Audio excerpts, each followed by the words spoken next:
Hello and welcome to Imp's WWE Adventures podcast on the Social Suplex Podcast Network. Help the network out by leaving us a 5-star review, give a donation directly through Red Circle, and become one of the amazing community by joining the Social Suplex Discord. A link is in the description. Order merch from all our shows over at chopped-tees.com. Thank you to Dickie. Read the newest edition of the newsletter over on Social Suplex. Big shout out to Trish and Tim as always, and everybody who's contributed so far. Listen to the other top-notch shows here on the Social Suplex Podcast Network. One Nation Radio, Keeping It Strong Style, All Things Elite, Wrestling Art with Chris Things, Trish and Sarah, Tunnel Talk, and Sam Brown's AEW Match Guide. My name is Matt Maher, aka Imp, and this is your quick look back at the WWE week that was. 30 minutes of mediocrity in the face of quality, quantity in the face of, well, also quantity, all in 6 hours long on purpose, discounting the pre-show. But that's where the quality thing kicks in. Instead, I've got counter-programming. I've got Evolution again, just rushed in counter-programming with the actual show itself doing its best compared to Saturday night's main event, which is just a standard character showcase. And then a Monday Night Raw absolutely rushing into the build for SummerSlam, given suddenly, oh shit, we've only got 3 Raws left. Like, amazing. For me, it's just absolutely insane they've gone for this 2-night big show that they go for in the stadium, and we're 3 weeks out, we're only just building the card. How did you not clear the runway? Well, the answer is they did clear the runway, then they decided to counter program, and suddenly the runway's no longer cleared.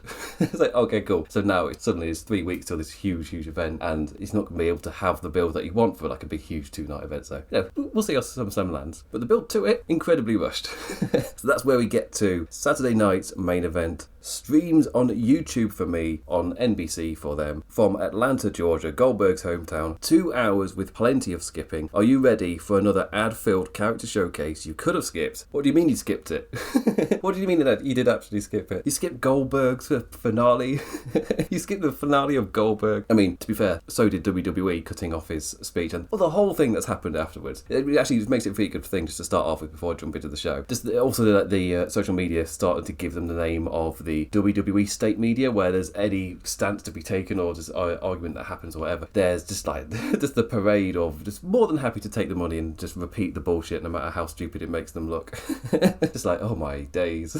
Some of that stuff this week in reference to Goldberg. I should be happy he got a main event on a big TV network show. Like when he personally went, I prefer pay-per-view. And he also cut off his retirement speech. Like that's I read it as what, even in my notes, my gut instinct is, oh yeah, that was final FU.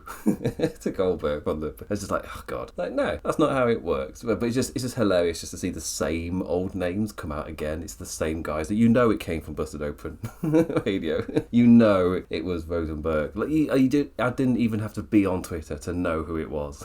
Just saying this absolute benign shit. Anyway, but what about the event itself? The main event of the World Heavyweight Championship being on the line between Gunther and Goldberg. The reason Jey Uso dropped it was for this match to have a title on the line. So was old Bill in his hometown for one last dance, was the incredible Austrian able to elevate him into one big final performance. So let's jump on over to Atlanta, Georgia.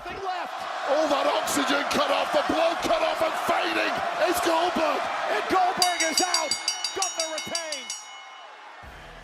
First off, let's just give the Austrian all the applause for making this appear infinitely more active than it was. The way Gunther has handled this whole thing is kind of like it's kind of performance that just earns so much trust to be a main player. I've said on previous recordings of this that I've just not missed Goldberg's presence at all. It's not even felt needed because of how well Gunther has been playing his role. Atlanta were hot for Goldberg's final match. Even if it was the longest Goldberg match since 2003, certainly not your bull in a china shop 4-minute sprint. Saturday night's main event really the perfect setting too, because he can charge into the barricade and have a nap during the ad breaks. The crowd needed their spear pop though, and they got it via referee Charles Robinson. Goldberg sold the strapped up hurty knee, and that gave the champion a target to work on, hitting the old man with the very protector that was meant to be helping him. Chatting shit to a young Gabe Goldberg gave the older man the rest that he needed, and the actual pops for the spear and jackhammer soon after, until me knee stopped it from being a 3 count. A new referee for the near fall and ultimate Gunther chokeout. Gunther retains, and then the Goldberg goodbye wasn't broadcast. One last fuck you, Bill.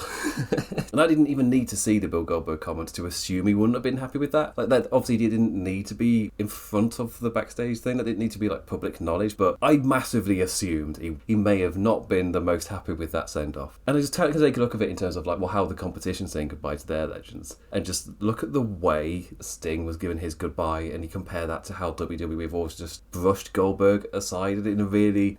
it's just the lack of care and respect for an outgoing legend like that is, for me, insane. If Bill Goldberg doesn't see that position as like, oh, this is like a decent place for me to get my send-off, then suddenly just telling him he should be grateful is not really how it works. We are now in a place where we've seen one WCW legend be sent off in just an absolutely incredible farewell, and then we've seen the other place just treat him like nothing. Cutting off the retirement speech as well is insane. So yeah, it doesn't really, it's not anything about being like a big Goldberg fan or anything. It's literally just about, you didn't treat the guy with respect. You shoved him out the door on a TV special and then cut off his retirement speech. Why should he be happy with that? But the one thing you do have to give applause to is Gunther. He absolutely nailed this entire program. For me, should have gained so much respect for the way that he's carried it, and then in the match itself does an excellent job. So massive round of applause to Gunther. Then we go on to the other thing about this. Like Saturday night's main event, just the fact that it was just a counter-program show that was directly meant to be airing on the same night as All In, try and take away some steam from it, and it ends up hurting them so much in the long run. Like, yes, there was the perception thing that they were not able to stop this from being AEW's weekend. It just didn't happen. They were completely unsuccessful, and by doing this, they painted AEW as the underdogs overcoming the institution, the old institution in a way. A complete PR loss, especially, or at least in our wrestling bubble at least. It's just a complete PR loss. But then also, their guy that the entire Monday Night Raw and just so much is being built around in Seth Rollins. So obviously, when I'm reviewing the show, I have the fortune of talking about this almost a full week after it happened. The pre-ad break portion of the match was a ringside kerfuffle. Then the second half, well, obviously suddenly cut short. Seth was doing a springboard and landed on his leg, as is the curse of wrestling, because the high impact frog splash his body was absolutely okay with. But, a springboard? No, not having it at all. Unlike the Liv or Zoe Stark injuries, they focus a lot on this, whilst with those two, they just, let's just cut away, let's go to an ad break, and let's just end it quickly. About a minute of deliberating, full focus, and immediate recalling of an in-show holding of the knee Seth did in his Raw matches beforehand, which I think was really quick from Cole. About a minute of talking before Knight hit a BFT to just quickly end things. I saw somebody suggest, should they take away the Money in the Bank from him now? He's injured. Like, well, no, because he can come back and win the title by surprise. Why would he be stripped of a thing? Like, it's not a time championship. He doesn't have to defend it at all. If anything, it's arguably better now because he's been out injured. You really don't know when he's going to return and cash that in. Other than the fact that Triple H is this weekend kind of goes against it, but normally he likes things to be set up and make sense so much that things get so greatly foreshadowed you don't get a lot of surprises. Me personally, I prefer it just in terms of like every other positive. For me, the positives outweigh the negatives in the way that he likes to book. But it does mean a lot of boring TV shows or standard TV shows and not that many surprises. There isn't that chaos of the previous era. It was a show that didn't make any sense. It was a show where you were actively punished for watching it. That's a very different feeling. Much prefer what we've got here. But there are quite big negatives. And one of those big things is you end up having characters revolving around quite a few other angles, especially if they're our main player, like Seth Rollins, who's got so many different people meant to be bouncing off of him. And then now he's gone. So suddenly you've got a SummerSlam card which hasn't had that big of a build anyway. Then out of the things that were like slowly bubbling over the summer, you've lost both Seth and Liv Morgan for two different divisions. That's two matches you were lightly building towards for SummerSlam, just completely gone. And suddenly complete reworks. And because you've done so many shows in such a short schedule, you've now only got 3 weeks until it's actually time for SummerSlam. If they hadn't counter-programmed, we've had quite a long stretch from the last show to SummerSlam, but because they decided to counter-program, suddenly that wasn't the case. Just this weekend here is, I feel like in terms of like the history of like this year, in terms of different dynamics between WWE and AEW, when people come back to just have a look at the dynamics of different things, this specific weekend is kind of like a huge turning point. The WWE took a huge perception loss, but also the decision to do this weekend of counter-programming meant that it's been like lots of rushing to book the shows. There's suddenly SummerSlam's going to be rushed as well. Like, there's lots of effects that this one decision has had on the rest of the product. In a year where they're kind of reeling from the whole thing with the Rock Elimination Chamber and the sudden turn of John Cena heel turn, which may not have been planned, and they've never really found their feet since. Maybe just the reset button of Cody just winning at SummerSlam is maybe a better idea than trying to extend the John Cena program to the end of the year. I would expect them to extend the John Cena program to the end of the year. That is my expectation. Maybe give us a surprise bonus. Oh, he's actually going to do one final run to SummerSlam as a babyface. As a surprise bonus. Or he drops it here and then retires as a good guy at the end of the year. Because that's the other expectation. He will retire as a good guy. I feel like he has to. I feel like he's going to get far more respect than we just saw for that outgoing legend in Goldberg. But, compare one company to the other. Like, if I'm in AEW, I expect to actually be treated with respect when I am eventually shown out. If I'm in WWE, they kick me out the door like I'm nothing. Like I'm a losing card they no longer care about. It's the precedent they've set with their two recent treating of legends. And treatment of this SummerSlam card. Oh, things don't get any more positive with Randy Orton versus Drew McIntyre. Somehow, Jelly Roll returned. He hears voices in his head, and for some reason, they're telling him to tag team with Jelly Roll at SummerSlam. Don't listen to the voices, Randy.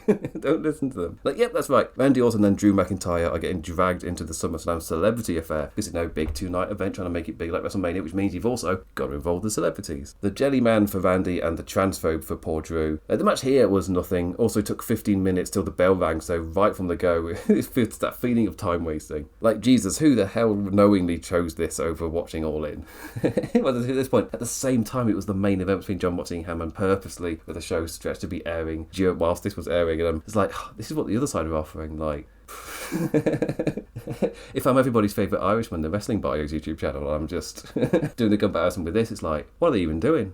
It's just like the easiest loss ever. Oh, also, 2 minutes in and it was straight into an ad break. Just exactly like SNL, which is in this time slot normally, with its ad breaks rudely interrupted by a live show. To note nothing about when they came back, right into the announce table backdrops, RKO tease and Transphobe misdirection into a snap Claymore false finish, quickly spilling into the Music Man and the Transphobe, pushing each other down, and an RKO out of nowhere for the win. Little focus on the match as setting up the celebrity tag got all the attention. Like, I whinge and whatnot, and I'm doing all these jokes because I'm not taking it seriously, because I'm like, what is this? But Atlanta were so damn loud for every single beat of this whole thing, and even amped up into chanting Jelly, Jelly, before Drew Claymored the man. Clearly, there is an audience for it. Clearly, that audience isn't me. Clearly, there is an audience for this. If they're doing some of the things that they tried to do for WrestleMania, I know SummerSlam, some of them in the past would have the celebrity guy on it, but this feels almost like somewhat similar to the WrestleMania thing where you get some of the celebrity names onto the card to try and join that audience who wouldn't necessarily tune in. It's just like you're doing it with 3 weeks till the show. For me, that's the crazy thing. At this point, a WrestleMania card is, if not completely confirmed, it's mostly there. Here, when this show aired, we had like one match in Cody Rhodes, John Cena, and I think that was it. There was no other confirmed matches, and there's one. And Monday Night Raw is just like a rapid, okay, let's just quickly do with number one contenders match. Let's do another one where it's a big gauntlet to decide who's going to be the person facing Gunther. Like, just rapidly putting the card together. Like, the last thing it feels like is a big show. It feels like your standard 3-week build, even though it's had the whole King of the Ring thing with Cody. I feel like the John Cena turning up and Cody Rhodes is kind of like needed right about now. It's going to be happening on the Friday Night SmackDown, so by the time this show is out, it will actually have taken place. But still, the sheer amount of shows leading to a lack of build for this, and then counter-programming, which then also meant there's not really been a build to SummerSlam. And also coming out this weekend, they're building to the show after SummerSlam as well. Like, for me, that feels wild. Imagine WrestleMania, whilst in the build to it, for one of the matches, they're building a Backlash match. Like, what are you doing? Just focus on the one show. And finally, another match to talk about, the United States Championship, Solo Sikoa versus Jimmy Uso. Counter-programming AEW's biggest show and all-timer main event with a Jimmy Uso title match is wild. Not even trying. You already know what happened here without watching it. Used to show the new dynamic of the bloodline in action, but I bet you weren't expecting a ring apron German suplex spot from these two. Maybe they were trying after all. Does that make it worse? Even got a holy shit after an Uso in the wind onto a pile of lads on the outside. A snap pinfall with Hikuleo using his big boot to help Solo apply more pressure. The post-match beatdown giving Atlanta the pop they wanted. Jacob Fatu out as the commentators excitedly proclaimed, he's back! He missed one show, and no weeks, because he got taken out last week. Then he missed SmackDown, but he's back on Saturday. It's like, he's hardly been gone, and arguably he missed one show, but was back the day after that show took place, so he wasn't even gone a week. Just like, calm down, lads. Fatu chants as the stood one-on-one with the Hikuleo. And that was Saturday night's main event. He also sprinkled in a lot of your nostalgia stuff. There was a lot of standing on the stage talking about the different wrestlers of the past or whatever, and then pose at ringside, which for somewhat set up what happened at Evolution as well, which had a similar rhythm, surprisingly. Our good old Joe was on the stage with Stephanie McMahon, because she invented women. Out in the crowd, all the different women of WWE's past. But Saturday night's main event also has Joe on stage, and he will then talk about the different legends who are out in the crowd. It's very very weird to see Evolution and Saturday Night's Main Event have a similar kind of play with them, but obviously that stage would have already been set up for the Saturday show, so you might as well just leave it up for the Sunday show as well. But the Saturday Night's Main Event, I'm still seeing people every single time just complain about the adverts, just complain about the feeling of the show, complaining that it wasn't really anything of a show, and I'm standing here yet again with the exact same review I had last time, just being like, it's a character showcase show. Why are you expecting anything different? They've literally told you what this show is from the first one, and we're like 4 shows deep at this point, and you haven't got it yet? For me, it's wild. I almost feel like I'm arguing on behalf of Rips and the rest of the creative team. This is like, this is a character showcase show. How have you not got this yet? This isn't a pay-per-view, even though it's called pay-per-view or whatever. Like, even the people who've been the WWE state media stuff, like, even they are referring to it as like a television special. Like, it's not a pay-per-view. This is a character showcase. Every single one of them is full of adverts. I went into this knowing, it's going to be piss easy to watch because it's going to be like rapid fire, no real investment in the match, just from like jumping from moment to moment. The opening match with the Randy Orton McIntyre was arguably the best example of what these shows can be, where it is literally just jumping from beat to beat with no downtime, and the crowd were going absolutely crazy for it. I was watching it going, celebrity stuff happening, and it's so fast paced, I'm not invested. But I can't just say that they were quiet on their hands. It was too quick for them. Like, no, they were going wild for it. But it was a character showcase show. That talking point also kind of got diminished by the Seth Rollins injury and by the just sheer disrespect shown to Goldberg. Those two things completely outshined. Like, there's a reason the typical guys are going out there talking shit about Goldberg now. What they did was a bad look, and they've got to counter it somehow. Like, it's just, this is one of the most PR damaging weekends. WWE, in terms of like the decision to run these 2 shows on this weekend, I feel like they're going to have such long-term damage to the company, there's a perception. Like, the money will be fine, like, I'm not talking about that. Just purely about perception stuff. Like, it's one of the most damaging weekends I've seen in a long time. And I feel like this Goldberg thing will linger. In terms of like, especially in terms of like, how do companies respect their legends? But like, this was quite a bad weekend for that. But they also did a different show. They also did Evolution. So let's talk about Evolution. It is a Oh my God. Naomi, Miss Money in the Bank. 2 hours, 58 minutes edited for me on Netflix. I ain't no watching no 4 hour show for this. Also from Atlanta, Georgia, in the same stadium. They opted for the inspirational Katy Perry song over Girls Playing 2. So, if you don't champion this show, then you're just against the women. Like, a lot of them for doing this when fans have been calling for the women to get their own event off their own merit for 7 whole years, and then, nope. The Evolution sequel is a rushed, late counter job to the competition. But honestly, in trying to get the show to earn its own existence, the women's division comes out of this much clearer remaining road to SummerSlam than the men. And I don't mean the triple threat that was set up on Raw, and I don't mean just that, but Stratton's character, Cargill, and the Judgment Girls too. Back on topic, to counter the feeling of obvious rushed into production counter-programming, they needed to deliver moments of weight and significance. So did they? Did Evolution earn its own existence, or stay an all-in weekend footnote? I did ask last recording, if your SummerSlam match isn't Io versus Rhea, then what is it? That's on me, folks. Like, I'm sorry, they did actually give me an answer right here. I asked them, like, well, then what is it? It's like, oh, okay. This 1-2 punch of Evolution and One Night Raw. So I guess I should be happy? I just wasn't cautious when I said it, was I? Ugh. In terms of, like, this match as well, Io and Rhea are fantastic together. They were really big in this matchup on Monday Night Raw after. So no complaints of getting to see them dance in the main event again. And then I get to see them dance again in the triple threat over at SummerSlam as well. I was expecting some form of screwy finish because of the sheer lack of depth on Raw's roster, but they really gave the women plenty of time to have their main event flow. Can't remember who it was, but I've seen somebody, one of the people on social media, just saying like, oh, does it have to be Rhea each time? Like, surely there can be like somebody else to face Rhea. Like, they're just doing the same person. Have they forgotten there's other women on the roster? And I was like, who on that roster can be a SummerSlam opponent? Like, genuinely who? Genuinely who? Can I just bring the mic closer? Like, genuinely who?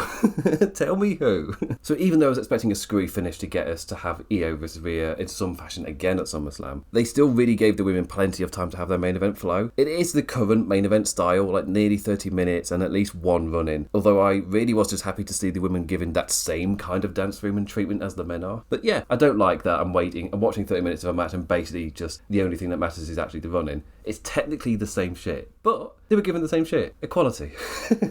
If I have any complaint about this match, it's almost the exact same complaint I have about the men's match, where ultimately the match didn't matter. It was about a run-in. Obviously, with it being a Money in the Bank cash-in, it's a very different kind of feeling in terms of the run-in. So I'm not going to put it in the box of, it's not like your normal in the shadow WrestleMania 40 main event I've been complaining about for the last however months. It is instead a white-hot Money in the Bank cash-in. And the reason that I paused earlier when I was saying that Triple H doesn't always do the surprises kind of thing, he don't really get a lot of them in his era, However, it does mean when they do happen, it's a bigger deal. Like a genuine surprise like this, even if it feels like it is in the aftermath of just the ripple effects of Liv Morgan getting injured, I'm really not against it because this was a genuinely well done surprise. Like, sure, it screams it was never the plan.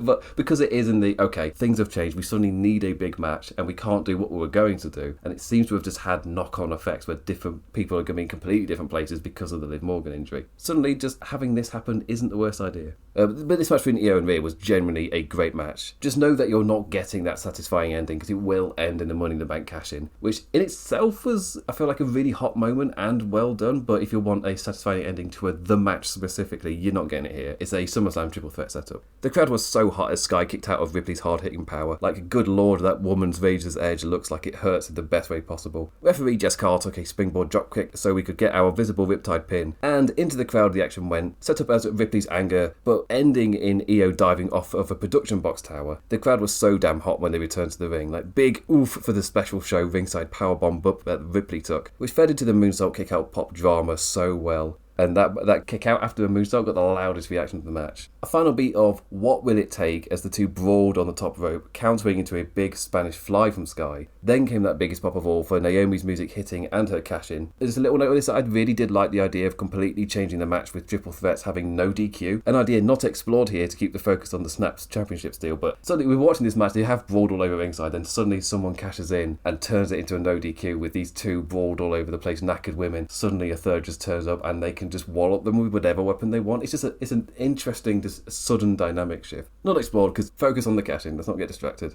Naomi winning, huge pop and a great reaction for it. Completely unexpected. And the crowd reaction definitely showed it. And I feel like in a good way. Doesn't feel like the Nikki ASH cash-in, which was done for a big moment and they had no plan afterwards. It did feel like there were Naomi character plans with what they were building on SmackDown. So you can kind of transfer what you were planning for her, because does it ultimately actually matter who she cashed in on for her? Given that her cash-in, it felt like, was meant to do some form of spell for Jade Cargill and Bianca, and he can still do that with what happened on the match. But as Io and Rhea, again, we're given no straight winner between the two. But honestly, this cash-in is far more interesting than some screwy setup for crossed fingers better SummerSlam dance between Io and Rhea. I much prefer this, and it's far more interesting than Io and Rhea having a screwy finish at the end of the pay-per-view. I said you're not going to get a satisfying ending between Io and Rhea, but in terms of the satisfying ending for the show, this was far better. Not a bad reworking of whatever the plan was before Liv's injury at all. I feel like that's quite a good just example of what this show was. This show had a very rushed build,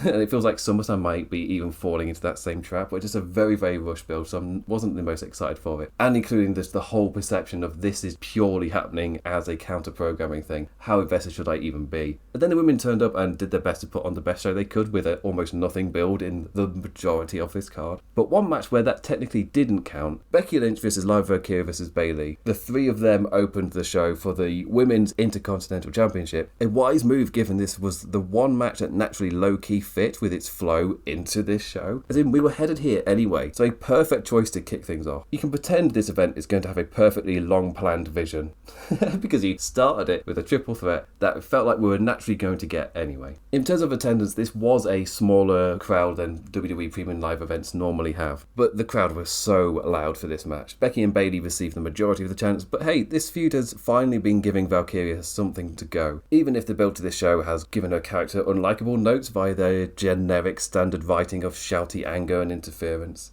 A solid opener too. Sure, we flowed into two lasses wrestling with a third on the outside a fair bit too much to rate this that highly, but it was more than grand. The closing spell had plenty of three-person moments of fun anyway, especially with spots like the Pervertier leg drop off the top onto a Bayley who was about to rose plant Becky's head. It's just a sequence that looks so good. The pace really kicked up for that final few minutes too. Almost forgave it for that telly standard first half. You know you're in the final stretch when everyone's getting finishes broken up. Manhandle slam, Bayley to belly, and Nightwing all hit to the third woman getting there in time. A soft women's wrestling clap chant followed, unless it was loud for this crowd, but I'm just used to WWE production editing larger turnouts. At least that's what it felt like here. Great finish too, with Bayley pinning Lyra, only for Becky to swish in with the smoothest backslide, rolling the purple-haired lady to her shoulders. A genuinely really cool pin. If you're going to watch anything from this match, just if it's possible to quickly get this match up, generally go and watch that pin. It's the coolest.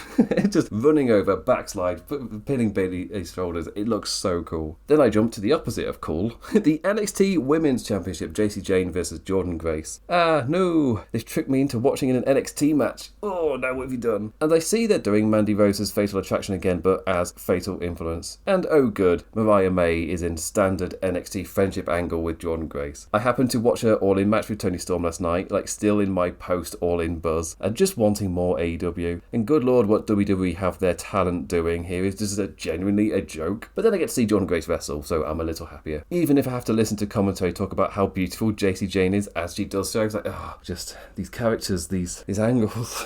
It's also stuff where we've all been here before. And the crowd sounded kind towards this match. Like they were willing the NXT folks to have a good performance, more than they were actually invested in what was happening in it. Which is a shame because Grace is innovative and great. Also, another one where you're waiting for the ringside kerfuffle to happen so we can kick into the finish. And that's exactly what happened. Mariah beating everyone up at ringside, then costing Grace with a title shot to the back. Not joining the group, but turning baddie anyway. Kinda hilarious seeing the quality of writing here compared to what she was working with a year ago. But hey, she seems happy. So good for her. The Women's Tag Team Championship, Raquel Rodriguez and Roxanne Perez versus Kabuki Warriors versus Zaraya and Sol Ruka versus Flair and Bliss. So, I don't know if it's pronounced Zavaya or Zaria, but I had a D&D character called Zavaya where in a northern voice, or English northern voice, it'd be like, Zavaya. Which just led to fun times with merchants where I was like, what's your name? Zavaya. And I just couldn't understand him. I had a fun time annoying our DM with that. Basically meaning, whenever I say, I'll call her Zaria, but whenever I see her, I just think of my D&D character, like, Zaria. I had fun with it. But this was, speaking of fun, this just was a tad of multi-team fun. If anything, the crowd reaction was a wee test of how well the Flair and Bliss arc is being received. And they had commentary really leaning into one note of Flair's great penned article. Of course, they didn't bring up her openly talking about the struggles and solely focus on her trying to have fun and not get lost in the seriousness of ambition. Which sounds not too bad, but then I remember years of New Day being described as, they like to have fun, which was the death nail for so many teams in the 2010s. If commentary described you as that, it normally meant you were generic baby faces. Zarya and Sol Ruka fit in really well. First time seeing them together, and the dynamic of big and strong and super athletic works really well. Built to Zarya hitting a spear on Ruka after Flair pulled her partner out of the way, with the veteran lasses giving the NXT Young Uns their shine before they, of course, ultimately the ones to take the pin. I forgot Asuka and Kai were there, given the little attention they were given, so thanks for putting Jade over Asuka on this show. Completely forgot you were in this match. But the crowd were really into the Flair and Bliss dynamic, as the selfish lass openly acted to help her teammate, Charlotte not winning as she instead got that character beat. Good for her, the Charlotte character, getting, character beats that you can work with, rather than just, I am champion, I get to be champion lots. Yay. Like, this is a lot more than that. The WWE Women's Championship, Tiffany Stratton versus Trish Stratus, just had a little chuckle at the promo package doing all the work off of having nothing to work with, turning, you want a match? Yeah. Into a whole ass narrative. They just had like a 5-minute promo package where, I watched the shows. There was nothing there. 10 minutes to let Trish hit those signature Stratusfactions. The crowd genuinely jumped to their feet towards the end. Knees up to meet the moonsault, and then Trish nailed her bulldog. I thought this match was fine, but always nice to see Trish wrestle. Then I looked at the crowd after that spot and just saw how damn hyped they were. Like, good for them. Proof that we're nailing it with just how invested they got into those false finishes. Purposeful as well, with Trish then going for her own moonsault and causing her own downfall. Alabama, prettiest moonsault ever, Stratton retains. As fine as I found the majority of it, I can't lie about the effectiveness of the finish. A match that left me feeling, pretty good. Yeah. And the show itself left me a good note as well. Like, there were positive feelings from this show. Like, sure, the reason for its existence, nothing but negatives. The fact that both this and Saturday night's main event had absolutely no change on the from it being an all-in weekend, nothing but negatives. The way they treated Goldberg, nothing but negatives. But on the actual wrestling part of itself with the women's show, there's a lot of positives. No holds barred, with special guest referee Bianca Belair, Jade Cargill versus Naomi, bookending the Evolution jabber with Naomi. WWE found their SummerSlam fix after losing Liv Morgan, and it started here in a much neater tying of the story bow than I was expecting. On a rushed putting together of a show, sending Naomi off ready for the cash-in and flowing into Jade versus Bianca was far more effective than I'd predicted. I just expected it to feel a tad rushed or unearned, but colour me surprised and impressed. That's on me. I expected mediocrity and I got competency. Match-wise, there was no hanging about. out straight into the ringside brawl and table setup. It didn't stop the "We Want tables" because Atlanta just excitedly chanted it once that Slim Jim sponsorship was in view. Naomi allowed to fetch the boring stuff like a trash can and chair. Goody Cargill the privilege of the table and the toolbox pops. What's in the box? Well, it's not tools or anything thematically tools. It's a chain. And I laughed at her grabbing a camera to drive into Naomi's stomach. It's just like a not real cameraman. She snatches the camera off of him and just drives it into him.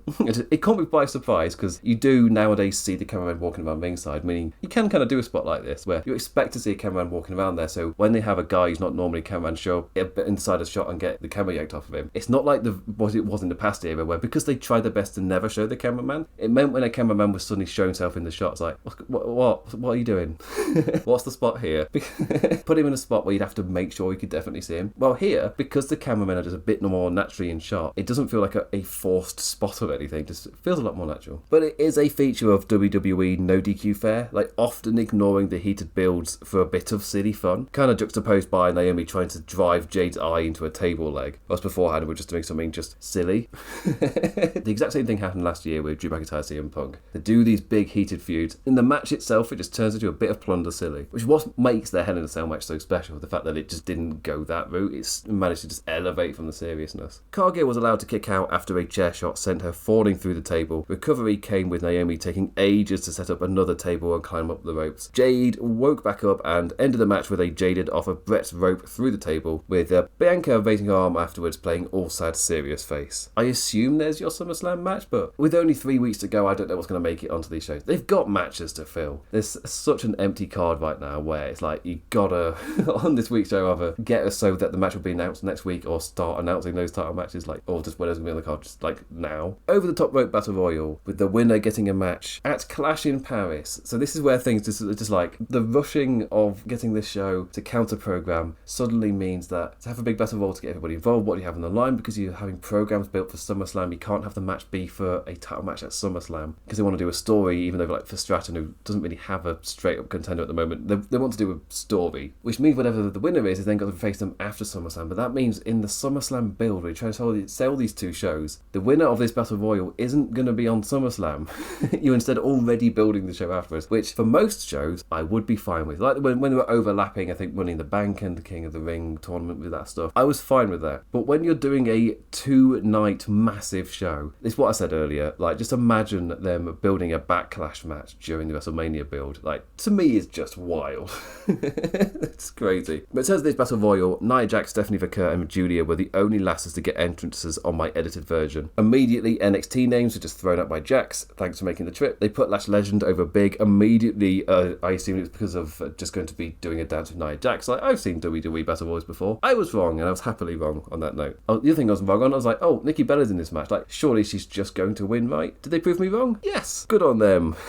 Aim higher than my mediocrity. There's a lot of in the middle of the battle royal where somebody would get an elimination and they start to get some like momentum, but that was used so they can get eliminated. It's meant to be a shock thing. It just repeated so many times. It's one of my least favourite battle royals, just like flows of momentum. But I'm much more somebody who prefers have whoever's getting elimination stay in the match because you're giving them momentum and they can carry that through the match. And suddenly you've got loads of people at the end who've all had eliminations. Compared to this where it's like a constant flow of whoever eliminated then got eliminated, so you get further to the match with people who don't have flow, who've just been kind of existing. Zelina Vega eliminated US champion Julia after a ring apron kerfuffle. Honestly, just nice to see Zelina not then get immediately eliminated. She got to stay a moment later in order to tease the classic Ray Head Sisters elimination. It didn't happen, but Last Legend got to then launch Zelina out. Then came the best on shock of the match. Nikki Bella sent out an Inti Vaquer and Legend teaming together to eliminate Jax. Our final two of Stephanie Vaquer and Lash Legend received a great reaction. WWE fans so hyped for that something new. And ended off the finish as the headlocks over the top again didn't work. But you keep those logs legged and look at that, we're in position for a ring apron devil's kiss.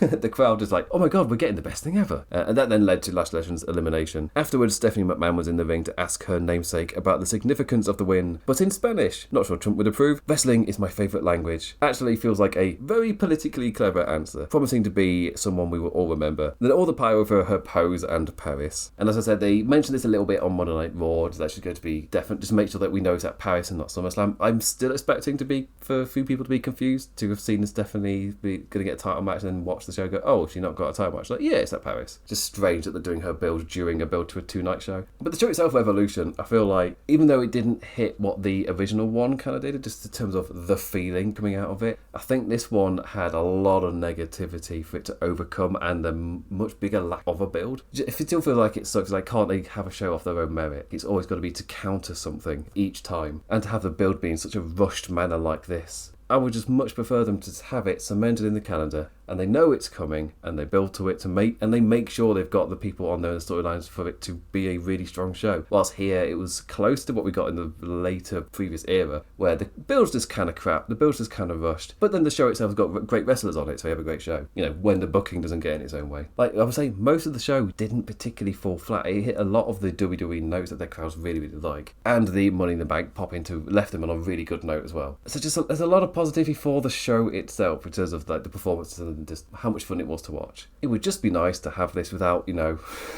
being like, oh, but the build was rushed because it was a counter-programming show. Just, you know, don't do that next time. Actually, just have it off their own merit. But anyway, then Monday Night Raw, what very much was, we've got to announce this card for SummerSlam. For me, after I watched it, and they'd announced the Women's Intercontinental match, where Liv Akira beat Bayley on Raw in a 2 out of 3 falls match. In that meant that Liv was going to be getting Becky at SummerSlam. And we got the Women's World Championship match with that being announced as a triple threat for SummerSlam. And we got CM Punk winning a gauntlet match. Hey, look, we've got a Men's Casino Royale too. We've got CM Punk winning a gauntlet match to face Gunther at SummerSlam, which for me is like, again, in terms of like booking stuff, in terms of like what I was praising in terms of like that long-term feeling Trips just had with those little details. I was able to forgive the TV shows for not being super interesting because it always felt like we were going somewhere. Whilst this year's just felt like stuff happening. And I'm looking at this, I'm like, Punk Gunther feels like it should be huge, but it's kind of just happening. And we've got just to see that it's Punk versus Gunther. However, we've now only got 2 Raws until SummerSlam. Like, there's no room to make this feel like a huge deal. They've got the backs up against the wall already in terms of like how they're going to get super invested in this match with only 2 shows to go. As in, they need to immediately bring the A game. You can't do a slow bubble of, oh, look, this could be the interesting route we go for the story, and then you get something later on. It's like, no. It has to hit the strike right now. It needs to be A tier quality work right now, like right from Raw next week, because they've only got 2 shots and then it's the show. It just feels, for a 2-night stadium show to have a build practically of 3 weeks, I'm just questioning it all around. The point I keep coming back to is, in the original scheduling, it was a clear road. Then they decided to counter-program, and that's for me why it makes the counter-program thing just so long-term damaging. On a year where they've kind of struggled to find out what their long-term plans really are, and you can just tell in terms of when you watch the shows what is leading to stuff. The big note coming out of Raw though was Roman Reigns returning. It seemed to be shaping into Braun Breaker and Bronson Reed, our killer bees, facing Roman Reigns and Jey Uso, which feels pretty low-key for the kind of SummerSlam match you could possibly have. Like, I wouldn't mind something bigger. Doesn't feel like the kind of match you'd want Roman Reigns to return for. But if Seth Rollins is injured and suddenly just some of the matches you're going to be doing are just off the table. Like, if you're doing Seth Rollins versus Roman Reigns, yeah, and this is like the substitute, is they still want it to make character sense, and unfortunately standard tag is kind of what's left. It's like, these are the scraps of what we want the feud to actually be. Like, I was positing that Seth Rollins becomes world champion for like pretty much the autumn season that you're hitting, but suddenly with his injury, if he's going to be out for a while, you still do my idea. Doesn't have to be Sammy, but you still do my idea. Seth cashes in, and then he's champion going into WrestleMania next year. You still tell that tale. It's just that this group can no longer dominate Raw. Because even if they're going to be staying and dominating Raw, it's SummerSlam, they're going to lose at SummerSlam. It's not a super lot of positivity, and I'm not exactly springing into SummerSlam. They're springing into SummerSlam, they've got no choice. But I'm like, I've come off a really well beat show, and it feels like I'm jumping into one with no build. Yeah, weird. Anyway, just counter-programming week this. They served up so much stuff, and I didn't watch any of the NXT stuff, so no NXT Battleground, no standard NXT of the week either. Thank you for listening, liking, engaging in any form, any manner. Always appreciated, never taken for granted, and that's for everybody here at Social Suplex. Also, thank you for just helping make All In Week feel special, feel like a big deal, especially to everybody who turned up and decided to meet some of the people here at Social Suplex during All In Week. I don't want to speak for everybody over at Social Suplex, but I assume it meant a great deal to meet anybody who's listened. So anyway, I'll be back this time next week to talk about the WWE shows, so you don't have to get through them themselves. itself is a lot of stuff, and it's not the highest quality all the time. Evolution was good fun. Saturday night's main event was just complete skip. Obviously, it's Goldberg's last match, so there's that momentous thing. But nothing happened to change All In weekend from being about All In. Like, all of the talking stuff that's come out afterwards, like, it's none of it's taken the attention away from how good All In was. They've created their own problems, but all the positivity talks around AEW right now, a complete loss for WWE. It's their turn to change that perception. It's just they haven't really given themselves much room to do it. So anyway, with that, I say thank you for listening. I'll see you this time next week. Adios.